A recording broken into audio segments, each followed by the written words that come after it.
Garant de l'indépendance, de l'unité nationale et de l'intégrité territoriale, je réitère mon engagement constitutionnel de défendre la patrie jusqu'au sacrifice suprême. Bonjour, c'est un réel plaisir.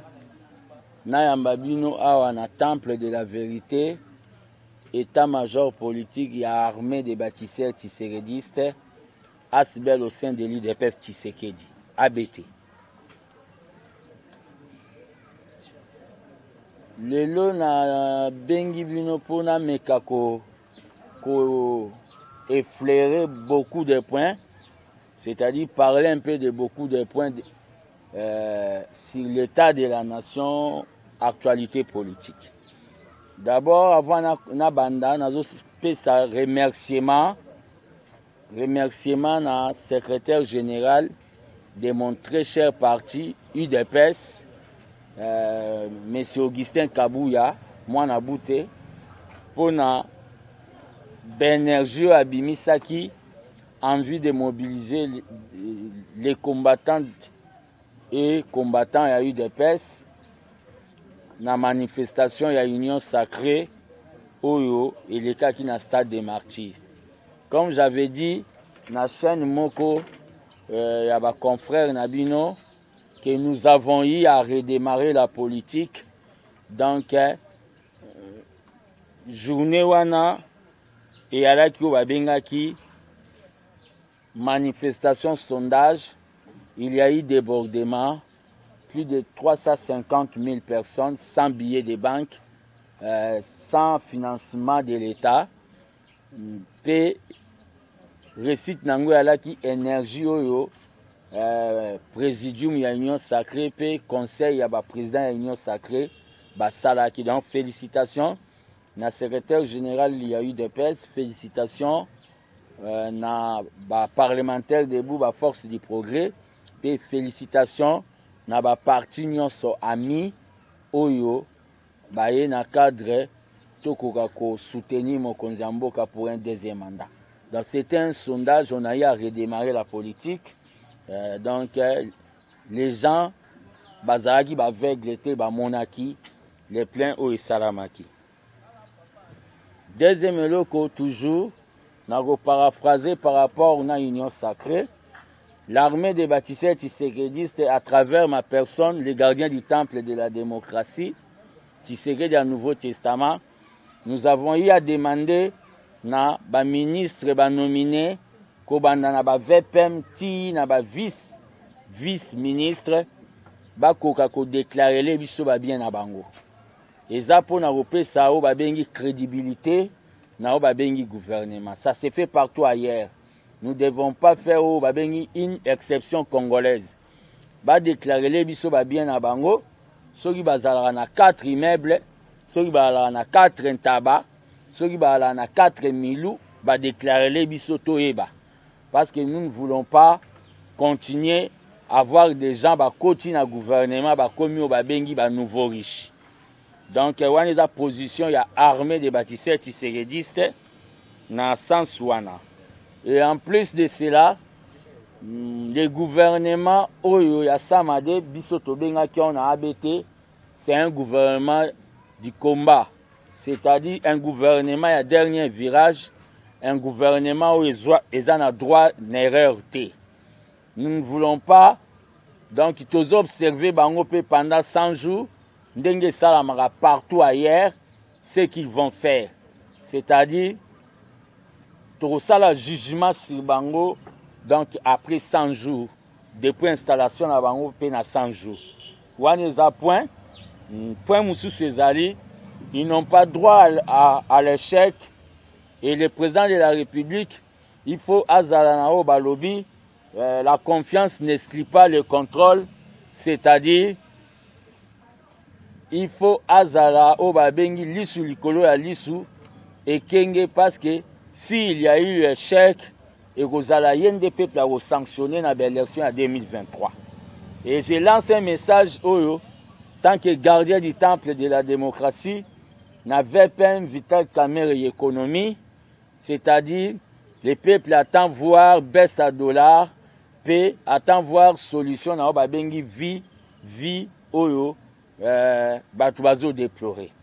Je lance encore l'appel à Jean-Pierre Mbemba VPM ya défense que le peuple attend voir au babengi récupération ya ba territoire au ba bandi à 1-23 en complicité avec les sanguinaires Paul Kagame Bakangi. Pe na o babengi M. Mboussa le VPM ya Etali sous région. J'ai félicité comment il a eu à lever le ton na makambo yo nyonso et les kalamboka. Donc appel on a lancé na Vital Kamerhe et les pacificateurs Jean-Pierre Mbemba Bayimoto. Appel wana nazo lancé, ils n'ont pas droit à l'échec parce que s'ils échouent, bayebake ils seront éliminés politiquement. Ndenge ba bolikango na ba tchombe ba s'élimina malgré bazalaka na table ronde à Bruxelles. Donc ils n'ont pas droit à l'échec. Si tous les gens ont ba responsabilité comme ba VPM, ils n'ont pas droit à l'échec, sinon ils seront éliminés comme les bolikango, le tchombe, ba tout bazalaka na table ronde à Bruxelles parce qu'ils ont eu à échouer sur le plan politique. Félicitations au président de la République. La diplomatie a continué comme ça là. Lelo tomoni ba force ya SADC ba olinga baya parce que SADC quand même epesa quand même moins mbouma à l'époque. Lelo tomoni ba force ya SADC ya Afrique australe ba olinga baya. Mais c'est là ils ont senga automatiquement qu'on résilie au babengi contrat na ba force ya EAC. Je l'avais déjà dit que ba force ya EAC pour nanga gardien du temple na monaki et alaki au babengaki mauvais choix. Et j'avais dit une zone tampon sans dire et tin au babengi une zone tampon sans dire. Je disais une zone tampon sans dire est notre balkanisation. J'avais dit ça avant tout le monde.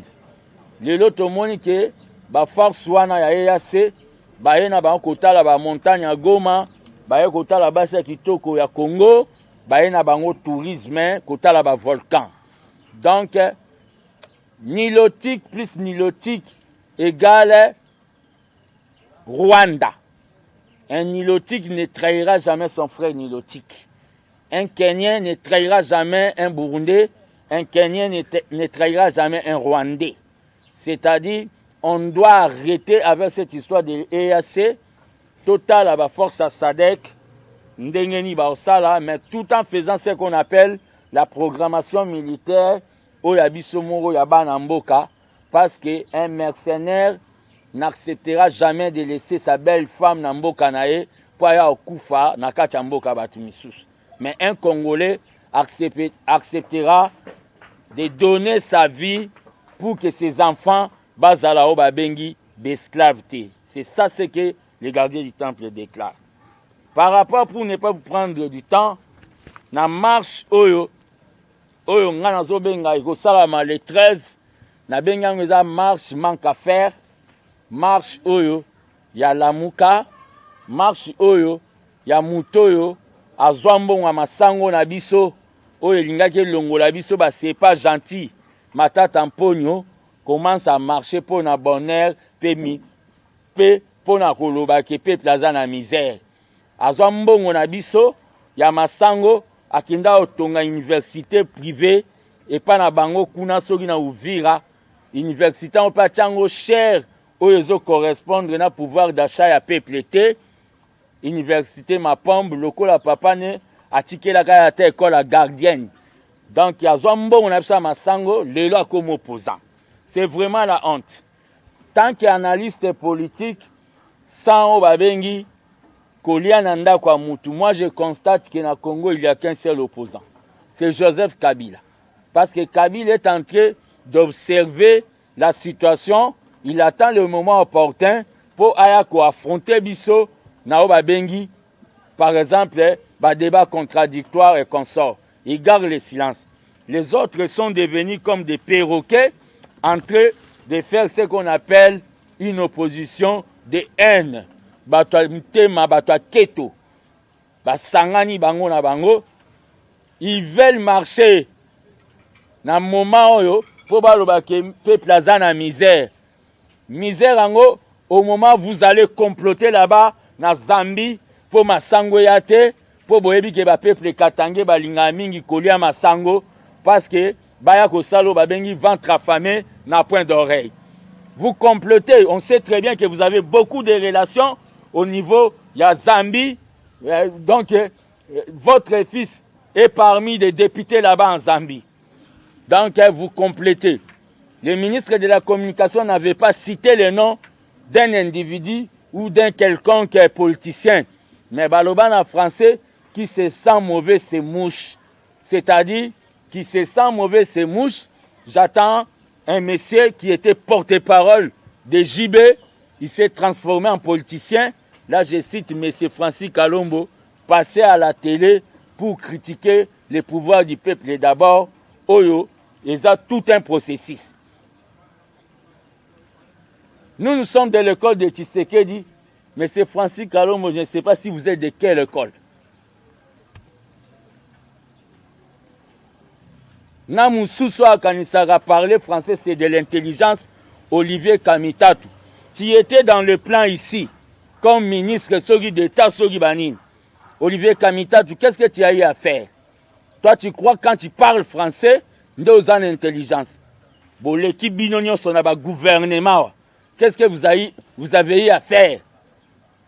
Vous serez réencadré. C'est-à-dire, vous n'avez pas de leçons à nous donner. Nous avons trouvé ces pays dans la gouffre. Nous sommes en train de nous battre pour redresser la situation. Donc, M. Olivier Kamitato, la politique, ce n'est pas de la grammaire. Hein? Ce n'est pas de la grammaire. La politique n'a français. Et en plus, tel père, tel fils, si ton père avait vendu l'Upang ou l'ambassade, il y a Congo, son à Japon, bah, tout n'a la conférence nationale. Quelle est la leçon de bonne gouvernance au yo, M. Olivier Kamitatu, au Koyako Pesa Bisso, Bisso Tobunda pendant 37 ans, amène contre le pouvoir. Bon, Koka au Sala, Babengi, combat, il y a non-violence, vous êtes allés faire des rébellions là-bas et vous avez trahi Mbemba. Celui qui a trahi M. Katumbi, je te le dis, celui qui a trahi trahira toujours. Comme il a trahi Mbemba, un jour il va vous trahir encore. Par rapport toujours à Makambo Bazoloba, qu'il y a vie chère, il faut être au Babengi, un troubadour, quelqu'un qui ne comprend pas les choses, qui ne sait pas que la guerre de l'Ukraine est influencée par l'économie, même au Yamakasi Yamond. Qui ne le sait pas? Qui ne sait pas que la situation à Est, côté où ils ont regorgé, les minéraux belés, ils ont une insécurité, dans le moment où les bandits de 1-23, comme qu'on nommait, même les administrateurs, il y a des territoires. Qui ne sait pas? Mais le gouvernement est en train de faire, au lieu de penser même, na bateau, basali, bazui, bakou, na catastrophe, bazindi, na bamai, vous voulez amener le peuple dans la rue. Amener le peuple dans la rue. Nous sommes les spécialistes de la rue.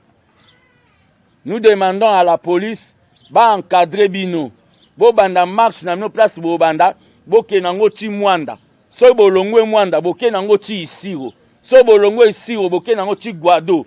So bolongwe guado, bo kenango ti kasumbalesa. Je demande à présidium, Yao Babengi, Union Sacrée, va planifier au Babengi, organisation, il y a marche, Oeko Lakisa, qui est le président de la République, Poto Vanda qui na stade, bandimité, nous devons organiser une marche monstre de correction, une marche monstre pour démontrer que le président de la République a vraiment les peuples. Pour opinion internationale et comprendre. Donc, une marche monstre de plus de 1 million de Quinois ici. Mais ça sera une marche spontanée. Je le demande.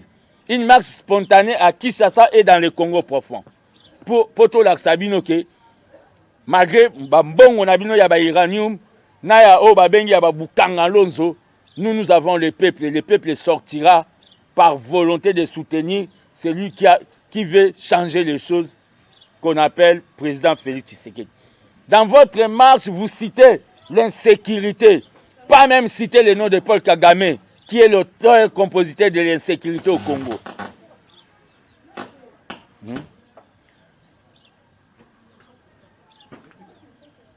Marche de manque à faire. Marche de manque à faire. Marche. Vous ne citez pas même le nom de l'auteur-compositeur de l'insécurité au Congo, qui est M. Paul Kagame. Seulement l'insécurité généralisée. Vous globalisez les choses.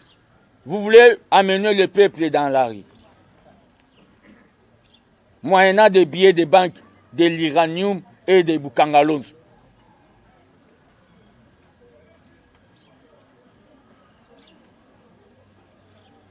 Nous sommes prêts pour les élections. Surtout nous, l'UDPS. Nous sommes prêts pour les élections. Ne cherchez pas à créer des crises pour Memabiso, Nabao Babengi, des combines politiques. Mouza Bandego Benga combine politique. Bon Memabiso Nao Babengi transition. Il n'y aura pas de transition. Toké na élection et on va vous battre dans les élections. Oleboya, le peuple a beaucoup de problèmes. Boya Rosaba démagogie. Monsieur Olivier Kamita, tu n'as pas de leçon à nous donner. Surtout vous aussi, Francis Kalombo. La politique, ce n'est pas les BCBG.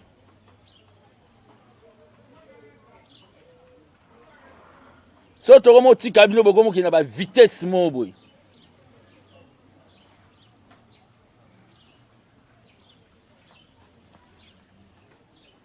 Yo Olivier Kamita, tu y a une place yo salata marche à l'université de Kinshasa.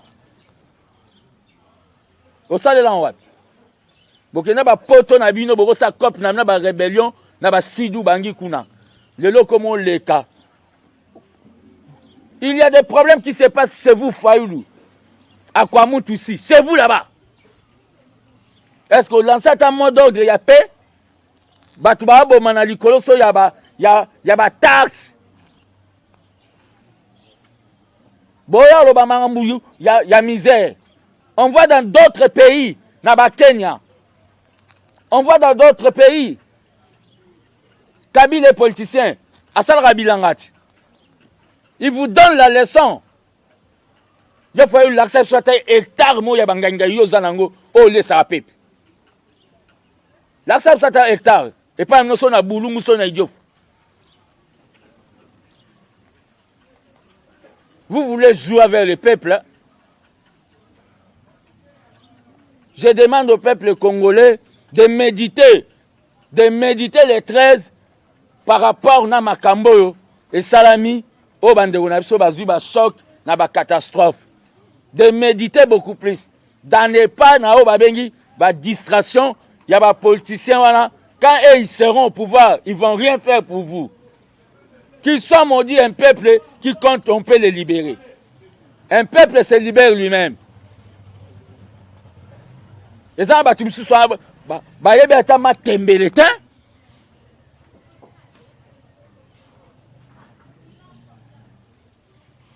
Nous avons pris le pays, il y a eu des choses mafialement orchestrées dans tous les niveaux. On a tué les Miba, Babomi, Jekamil, Basali, la société moya, chinois, belé.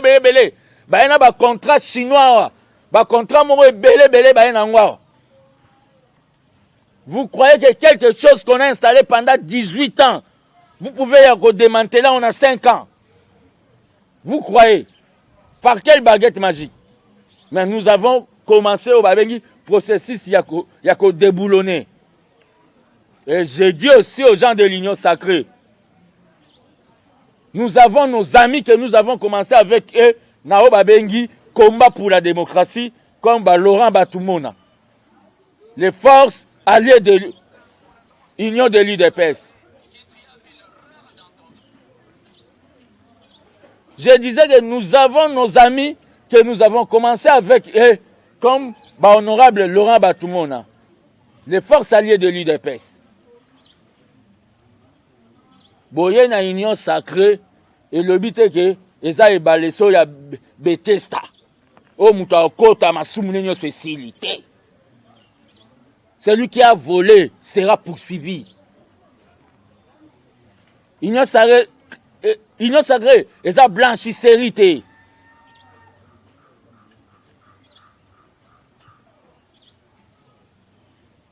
Union sacrée pe eza babengi impression ya ba drapeau ebele te.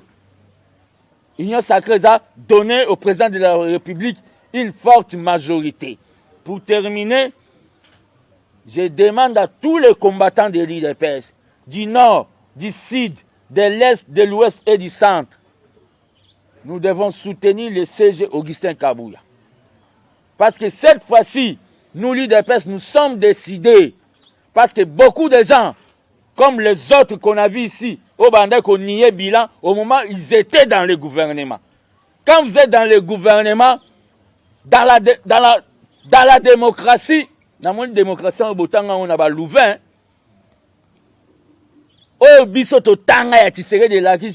c'est la loi de la majorité, protection de la minorité.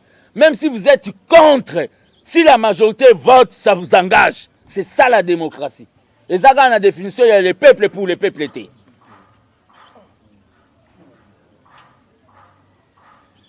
Vous étiez dans le gouvernement. Vous avez levé des options dans le gouvernement. Mais tellement que vous êtes des malhonnêtes, vous niez le bilan. C'est pour cela que nous avons décidé, nous l'UDPS, combattants partout où vous êtes,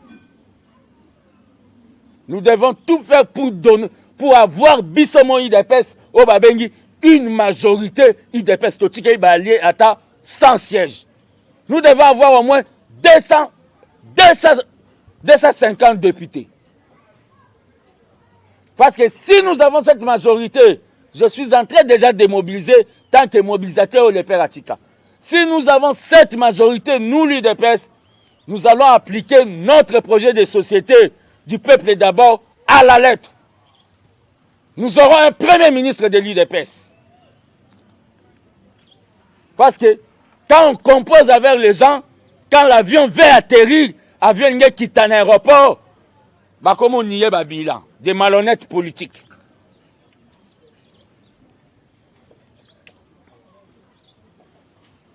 Fayoulou, tu n'es pas opposant. Matata, toi-même pas. Vous tous là, vous n'êtes pas des opposants. Vous êtes que Batoa Keto, Batoa Keto. Tout pouvoir vient de Dieu. Vous pouvez engager des milliards et des milliards. Nzambe soit boyi. Botika la pe komati. Tout pouvoir vient de Dieu. C'est Dieu qui élève.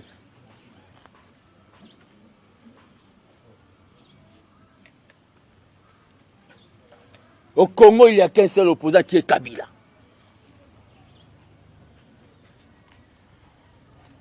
Vous tous là, vous êtes même moi comme président de la République. Attention.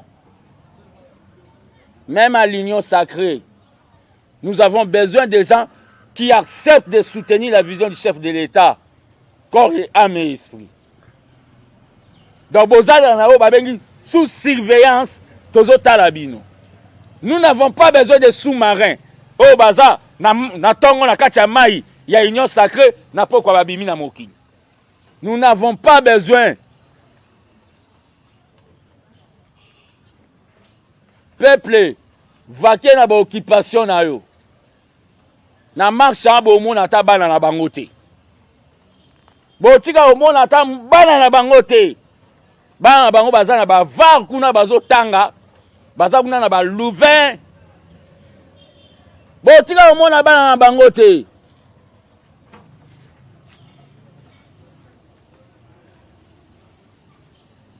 Botika o mona bana na bangote na marche wana.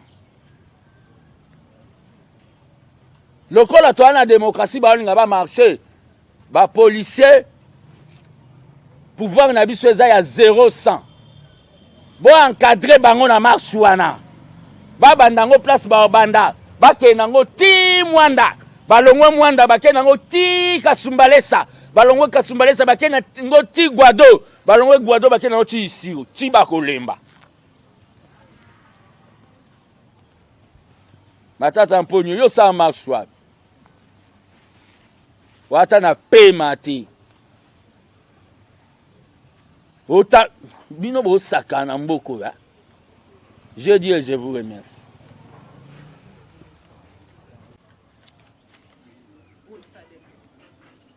Si c'est une solution,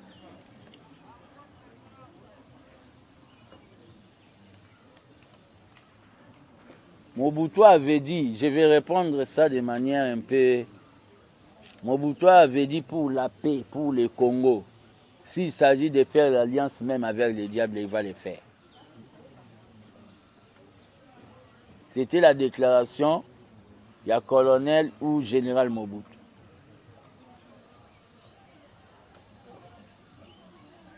Et ça, parmi les démarches, c'est parmi les démarches au président Zosala, dans le cadre, il y a quoi aboutir à une solution. Et dans la vie,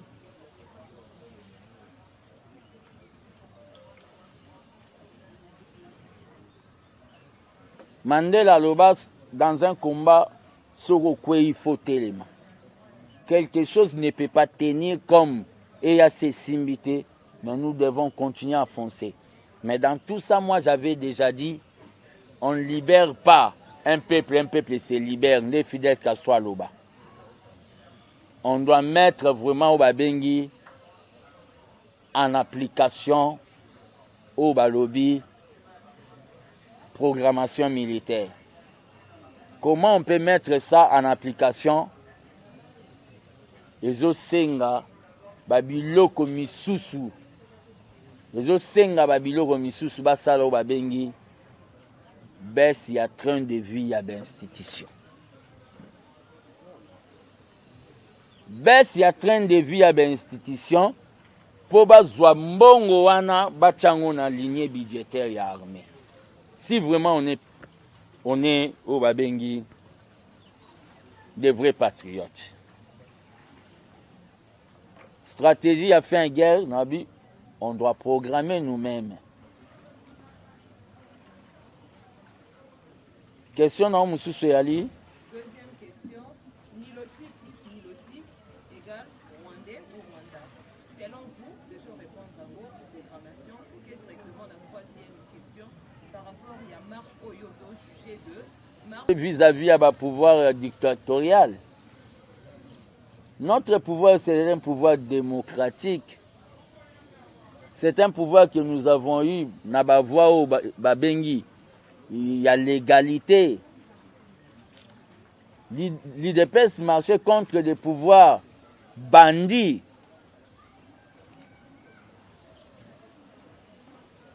Aujourd'hui, où le peuple est face à la focaliser dans Makambouya Est, vous suivez des chaînes de radio et de télévision. Bokate langata parti mogo oyo ba marcher wana ba matata mponyo na ba Fayulu Madidi Martin président de nuit. Bokate langata place mo ba obike ba marcher pour na condamner Rwanda.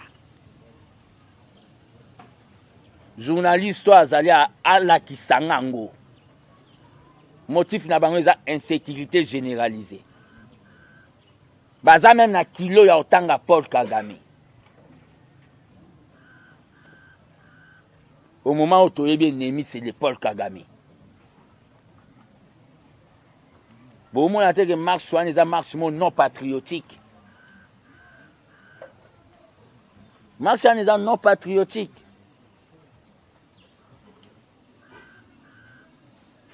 Ceux qui n'ont pas France, n'ont pas payé belé d'économie bougé par rapport à la guerre à Ukraine en Russie. Et bon, on a dit que Congo.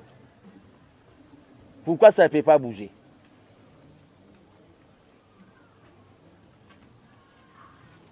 Les gens sont des malhonnêtes. Vous allez faire des blocus à Massango en Zambie. Et le ministre de la communication n'a pas cité les noms. Mais vous voyez les gens rebondir pour dire qu'on a cité les noms de quelqu'un. C'est que qui c'est ça mauvais, c'est moche. Les habits non débloqués pour bloquer Massangwana pour ventre affamé na point d'oreille bato batomboka. Après bobima boloba ki bozolinga bo marché pour na bonheur à peuple.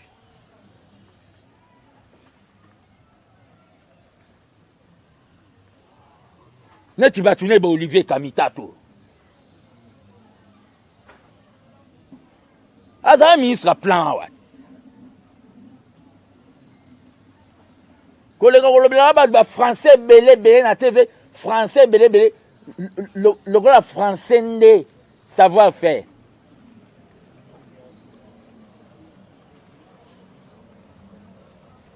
Ministre plan wa. Madame Noé Bissayo, les marches, il y a manque à faire. Ce sont des fanatiques qui parce que dans la vie politique, il n'y a jamais eu l'unanimité. Et les fanatiques, ils vont à Okende, tous à la police. Baza na maîtrise parce qu'ils viendront avec des provocations.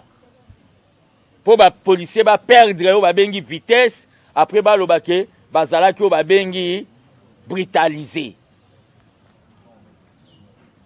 Ba policier ba maîtriser bango. Ba ça marche de santé na bangwana. Les a marche de santé.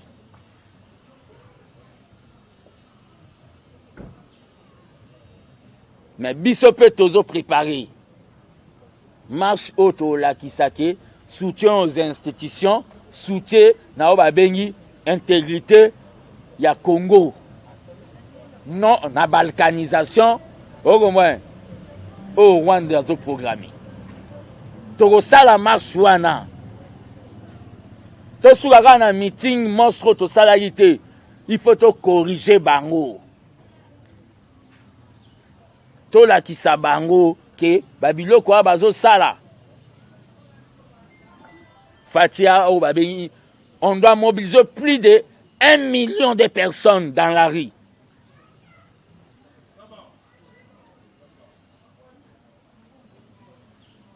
Je crois bien que je vous ai. Vous ne pensez pas que ça serait une sorte de rivalité parce que tu vas au même beaucoup de gens fatigués. Ceux qui m'ont dit pour appeler Fati majorité, Fati bombie na sima, muko Fati rolongwanga na koti na okangai. Pour biso to bunda mingi ba bunda te to kembati, mais to garder kako ba bengi ligne. Oh, le père aloba na biso le peuple d'abord. Siko bino bato to tindi bo kende ko sala. Boke kuna po bo koma ba nouveau riche, bo tonga ba villa, basi na mino ba koma ba kabelo tina ba bassin, bo tinda bana na na ba var ya biso batanga na ba EP1 bandal. Ya bino batanga na ba école, bien ba ordinateur, ya biso batanga na ba EP1 matete. Ba école maître senga mwana travail manuel lipa. Dabiso to bunda po na bino bongo. Ce qui faut protéger bango. Le jour que moi je serai le président, na osalo babengi marche en arrière contre Miyibitu. Na lobango déjà na osala marche en arrière banda Kasavubu ti na Fati.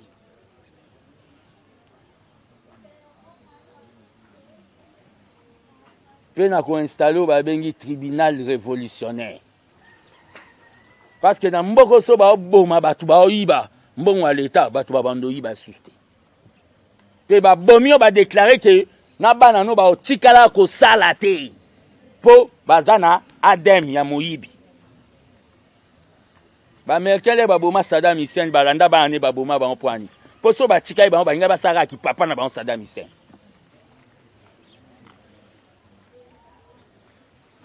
Question.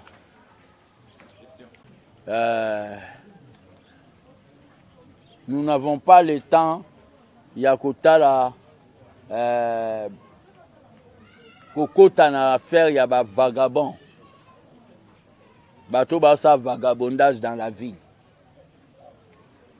Biso na minito toza à travers le CG Augustin Kabouya, tozo se préparer na ba bengi maponami.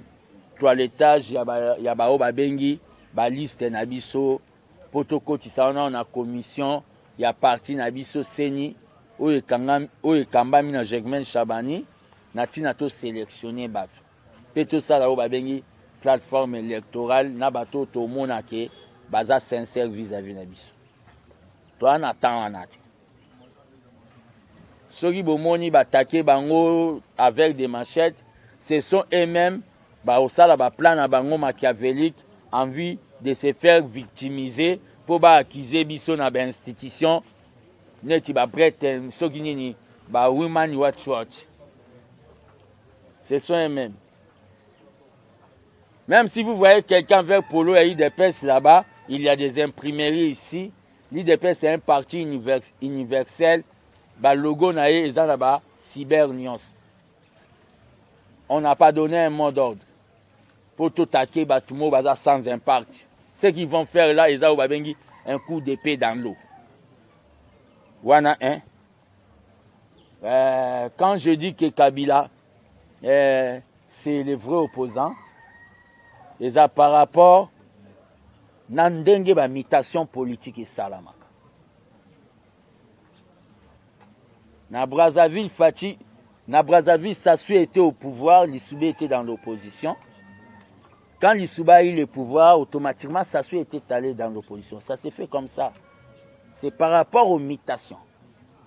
Et attitude de Kabileza, il ne veut pas parler parce que les gens vont dire que quand il est en train de parler, ça fait ceci, ça fait cela. Il garde le silence, il attend le moment opportun. Où il sortira pour le baki. Botala bango basala ki boyenga na moni mbalo na osala. Mais c'est pas Oyo. On vous demande quelle est votre offre que vous allez donner en 2023. Vous commencez à dire des démagogies. Non.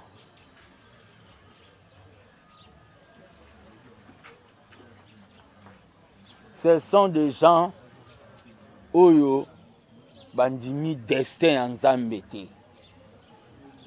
Le destin de Dieu est que Fatih est président. Ato Mati, Omi Bambi quoi soza comme Tinase, il est président. Tinzamba Golongola Raye wala Mutunsunda Kokota. Les gens ne veulent pas accepter le destin. Ils croient qu'il n'y a pas mbongo bazwa, na bandenga mabe, il fallait qu'à bangonde baza. Na ba relation baza na ngona ba mindele. Comme si ba mindele nde ba yo kota na ba il. To boy OIF. Po Sindi wana ya Rwandaise ya Paul Kagame azakuna mokonzi na OIF. To boy OIF.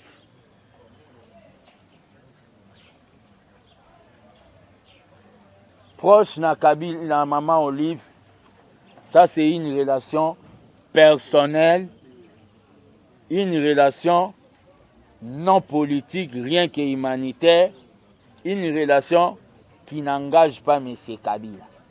Ngana Kabila toza adversaire politique. Donc toza na ba bengi rando ya politique tinali fobo. Mais relation na ngana maman Olive, eza relation ba bengi purement humanitaire tant que ma maman de la République, ex-première dame. Ça, je l'ai déjà dit. Et mon parti l'IDPS, les gens sont très très à l'aise parce que j'ai rien que dit la vérité. On nie pas celui qui t'a aidé dans temps difficile. Ça, je l'ai déjà dit. Égal au Rwanda. Dans ces pays, les gens, il faut pas bazan na bengi don morobo et nzamba pesi na jeune morobo et la famille pauvre avant dans la township na quartier pauvre. Je suis vraiment le prophète politique. Tout ce que j'ai dit ata boboyi tachana ba ko beta kaka mbanga place ngalo baki. C'est pas ici na quartier pauvre, na temple de la vérité que j'ai dit. Les gens là qui viennent, il y a EAC. Une zone tampon, sans dire, c'est une autre balkanisation. Kaka, avant ba politicien tout oyo ba bandolo ba makambwana, avant ba petit nanga ba lucha na ba filimbi ba bando tomboka. J'avais dit ça ici. Quand moi j'ai dit les choses, les gens disent que je suis en contradiction avec le président de la République. Or, Kenga Nazo Babengi contre-maître, conseiller Babengi spécial, il y a président, il y a Libanda cité de l'OIA. Aboyande na zana cité de l'OIA, problème sous Balinga Batielanga Poizo Babo Mangai. Et pas bateau, ba salarien, bazaka na ba Pullman, soi-disant ba conseiller. Ba outa Belgique.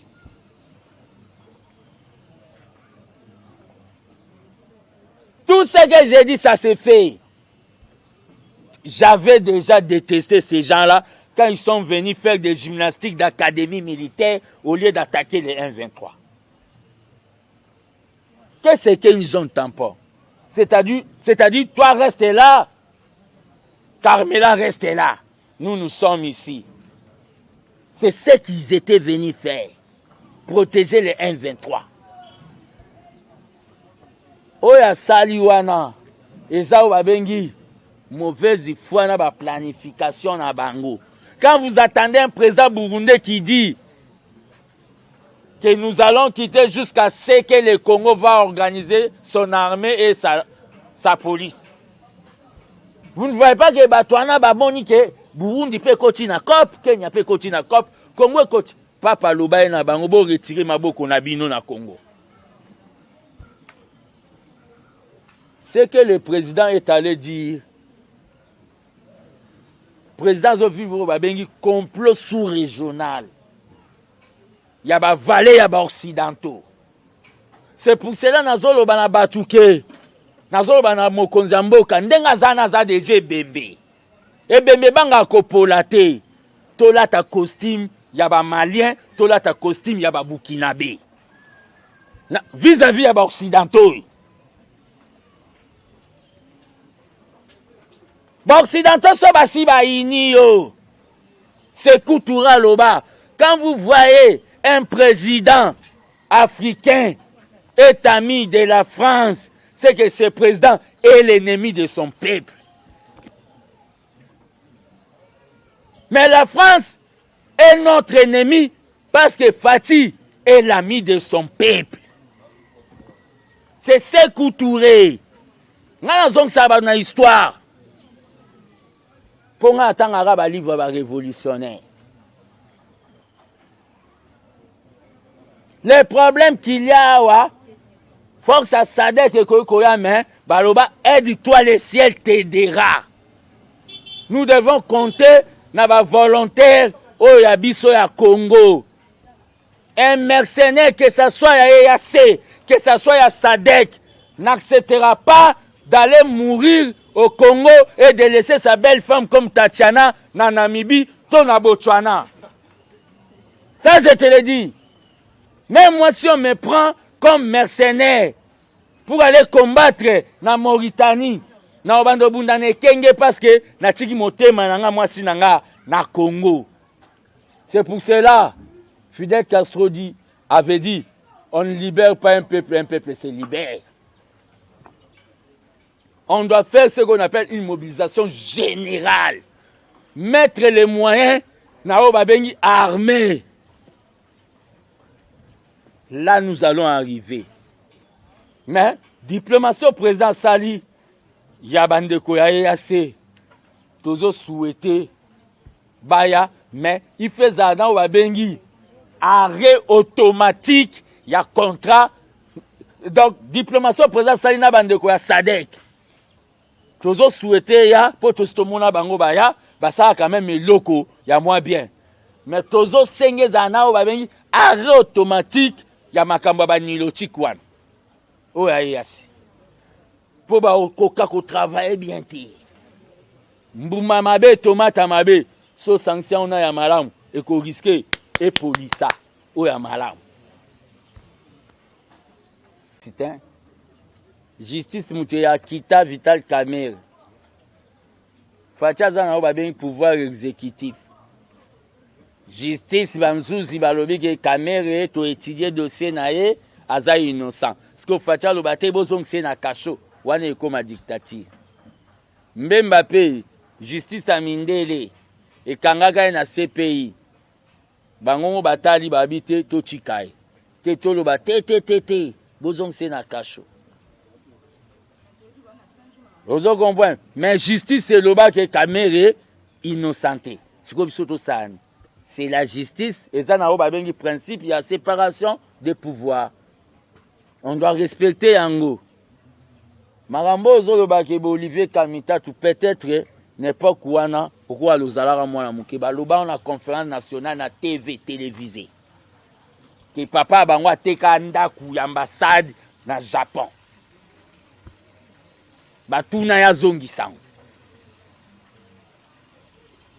au moins ateke mwana papa bango azala bongo ye paza na ADN wana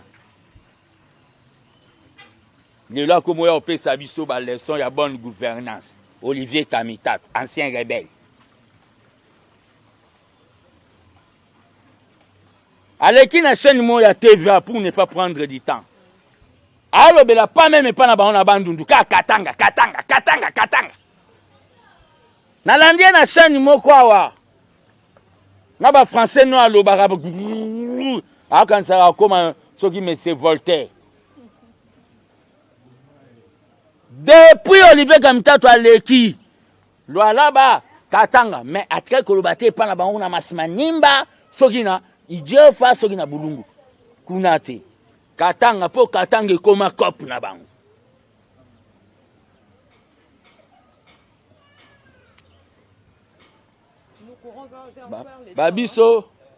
babiso fils mukoko na longwa na grande école à IDPS na sa parti na ke vante na sima mutu mo po aza na mbongo na komo servir po na ute pas grand maître Etienne Tshisekedi mukoko na omona kende ezabo wi elanga Tshisekedi ya munene na kende kolona côté msusu na ovandi sa parti pe ya danger tant que leader na okete na sima mutu mo na sima po aza na mbongo na koma neti Sankara neti Olivier Kamita to bakomi wana peuple bosa ba cop na bino bango bana ba compte na bango na ba banque bana na bango bana ba Louvain bana ba 4 saisons babenga bana bango ba marché na bango kasi ndeti Tshisekedi asala sera Mobutu azwaka mama Marthe na ba Félix ba marchaka to expliquer bino to communal une solution pour le peuple congolais l'union sacrée ce sont des gens qui vont signer pour soutenir vision chef de l'État. Mais les gens peuvent aussi trahir.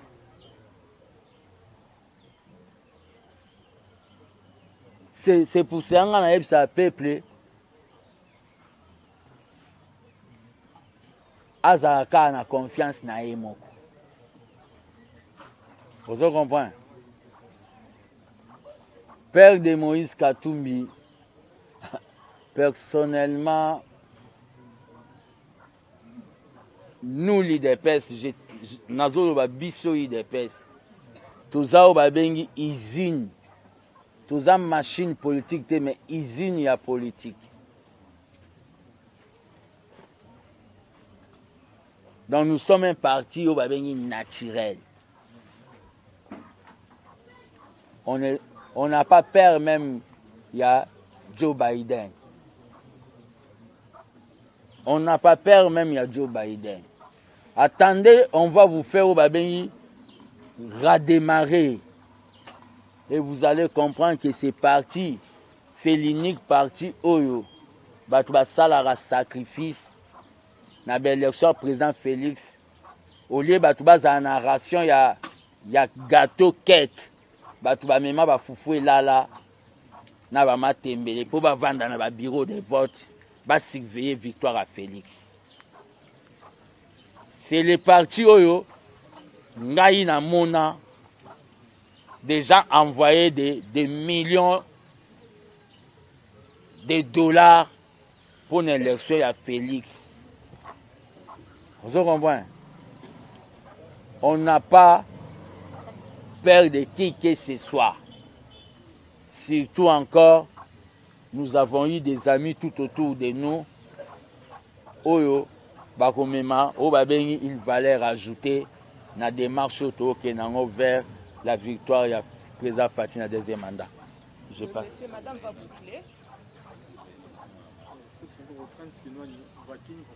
C'est qu'à convaincre nga naza ba ministre ba convaincre zaneti ba Antoinette Samba na ba ministre ba convaincre et aneti ba batoi de peste neti ba Aimé Bonji na ba ministre ba convaincre ya IDPS Antoinette Samba ya IDPS neti ba Nicolas Kazadi ba Didier Mudimbu naza ba ministre ba convaincre ba Molendo Sakombi ba ministre ba F Bazaiba talaka ba guerre nga na zana maire wana F Bazaiba mais a convaincre nga na frappe azo sala azo la sa ka uta na école à Tshisekedi kwa uta IDPS azala secrétaire national chargé des femmes na ba ministre ba convaincre oui a uta IDPS na ba ministre ba convaincre nga neti ba Patrick Mouyaya a effacé moi image ya Lambert Mende.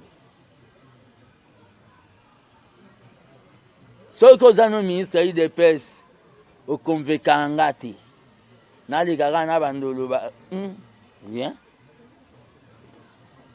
neti ba selo na lobaki il faut ba longwa neti ba misusu ba birianza ya agriculture ozala vraiment ministre IDPS osalata 1 hectare à matembelete na ba il faut alongwa nga so na lobi ba longolaka ba otunga na lobaki bazabie batikala mais nazo yebisaka nde vie na nga Vital Kamerhe le pacificateur économie eza batelier te Mbemba économie et défense eza ba séance de travail te so basali faut pas bako s'éliminer neti ba bolikango na ba tchombe soki ba échouer po bango le ba sala biso pe totala bango ba vie bazoyemba na podium ya république moi biso to boto ba micro ezate mais soki ba échouer na gouvernement dernier village to tcha bango vuma bo yo ga su ba bolikango lelo o ga ba tchombe pour ba échouer à l'époque. Donc ba Vital Kamerhe il faut bimsa mayele ne nyonso ki mwalium. Mbemba il faut bimsa ki ba motono nyonso a vide guerre. Ngana lobaka na vérité. Pour ceux qui ba échouer na gouvernement oyo. Boyo te mabolo ba peuple.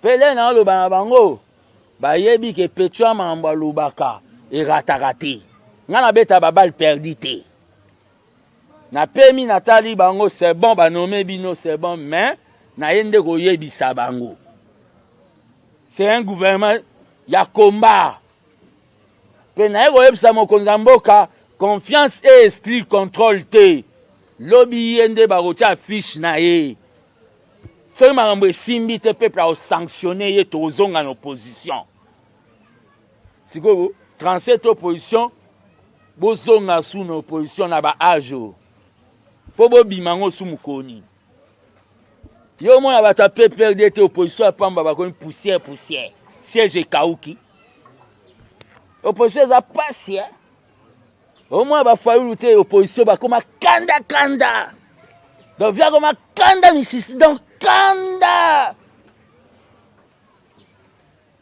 matata mponi opposition apamba bani marche pema vieille cravate à rouge pema yo kasi opposition yalaka fils mko sauter wa beti molotov akiti kuna tumbi pine ake kuna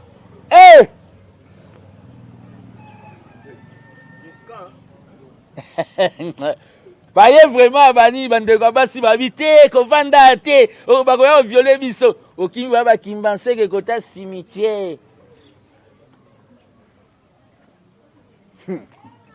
Botiko posé za passe talaka vie Fayoulou display ebeba likolo position matata mponyo pema yango na biba tika bango ba marcher bakolemba marche sans objet, marche non patriotique. Pas même citer le nom de Kagame. Il faut faire la lecture politique à Makambu. Insécurité généralisée. Fayoulou a tellement que, oui, tant que leader natif Yabandundunga na Kiti, na Bakwamutu. C'est maintenant que c'est tout clôturé. Collègue président, je ne crois pas que quelqu'un qui est élu démocratiquement peut être ami Yamutoyo à pouvoir na makila. Deuxième eloko tuninga visite ya séjour Augustin Kabou ya mwana bute pas né mwanda nsemi toke ko luka question ezamba liboso akende kotala yete asa kenda kotala une fois na cadre que bon, d'après tout, tous on n'est pas Tachana, c'est parmi les patriarches, il y a Congo central. C'est parmi les patriarches. Ce n'est pas n'importe qui. Toye bibi surtout ba traumatisme à pasaki nango, ko rendre visite, na mon nangate eza nango quelque chose. Mais la politique, na moment où la politique contemporaine, et ça, la marque Kanao Babengi Alliance. C'est-à-dire, ne nous interdisez pas, nous, l'IDPS, de faire les alliances pour arriver à conserver notre pouvoir, malgré que Bissomo Toling a topé ça beaucoup plus des énergies, topé ça beaucoup plus d'efforts pour tout remporter ma majorité. Kolobake, Bissoto condamna président Félix T.